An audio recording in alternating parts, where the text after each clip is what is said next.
All right, 13.3.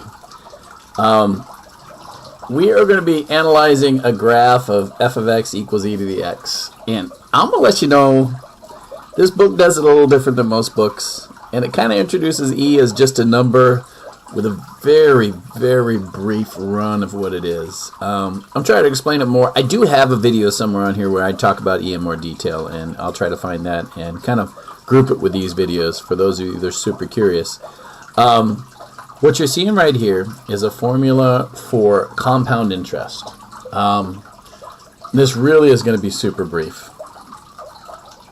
Compound interest is a way to apply interest more often.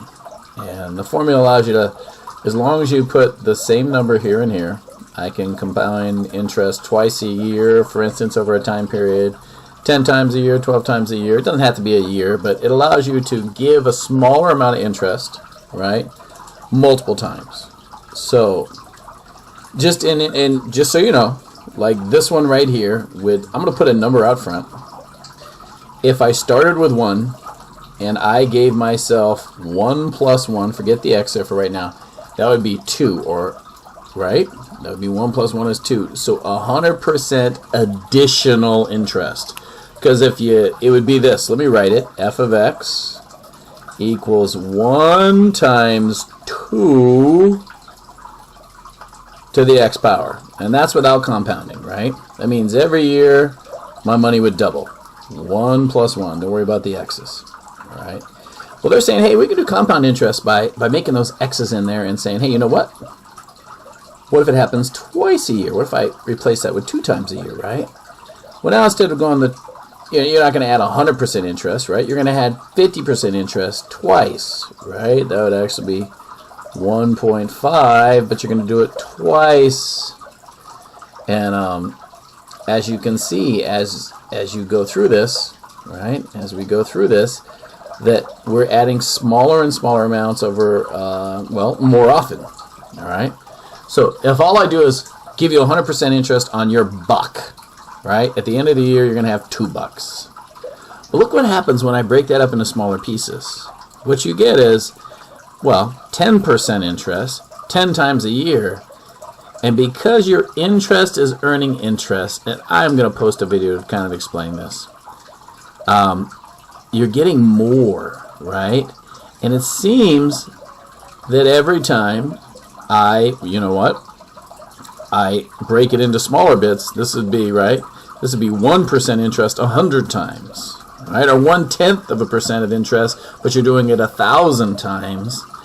What we notice happening is there's a huge change from here to here, 2.6, and pretty big change, 2.7. But what happens as we start to break it up, right? We're noticing that the growth in terms of my output shrinks as this number increases, as the number of times I compound my interest increases. And that number that it is approaching is called the number E, and that number represents something that compounds continuously, all right, at 100% interest, all right?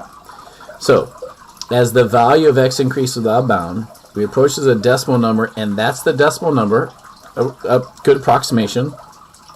This number is an irrational number e, and you can write the symbol, right?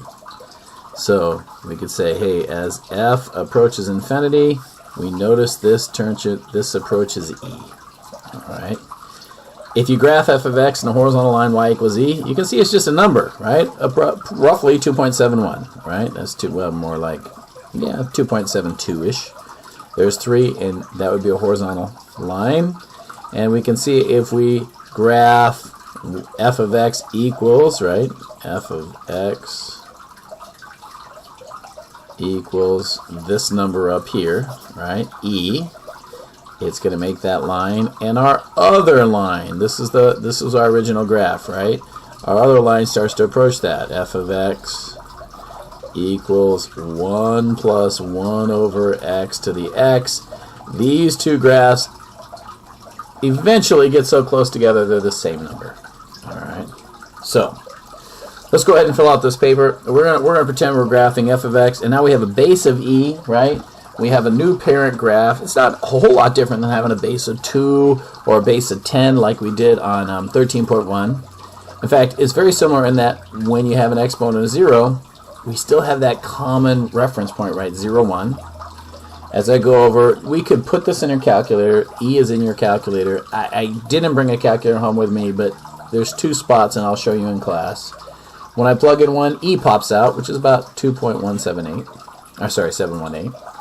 And then it continues to grow, right, as x increases. So as x increases, our number grows. So if we plot this, let's plot a few points. We can plot 0, 1. We can plot 1e, about 2.7, just below that 3. And obviously it goes fractional and approaches that same asymptote as the parent graph is 0. All right. Domain and range, well, my domain is no different. All right. My domain is negative infinity to infinity. We show that graph. All right.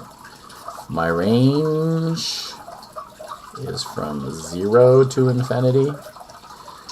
It's saying, when is this graph decreasing or increasing? Well, as I go to the right, it looks like it's always increasing. So we're going to say increasing, right, throughout. All right. The y-intercept is always the same. It's 0, 1, right? And because anything to the 0 power is 1 and x equals 0 is the domain of the function. Another point on the graph is 1e, right? That's just one base, just like we've been doing in the past. That's 1 in your base. The end behaviors, let's do end behavior. As x approaches negative infinity, as x goes to the left, comma, y approaches 0. And as x approaches positive infinity, y approaches positive infinity. Horizontal asymptote is still y equals 0, just like the other parent functions. There's a little bit more on the next page, and when we cut this off, we're going to just answer this last question. I'll show you how it works. It's really very similar to Monday's work, or 10.1 or 13.1 if this is a different year. What is the relationship between f of x equals e of x? These guys and these guys. Notice it's just, I've got a base greater than 0 on all of these. So they're all going to share the points 0, 1, right? And they're all going to have same end behaviors. All of those graphs are very similar in how they behave. All right. That is it for this, and we'll get back and do page 2 together.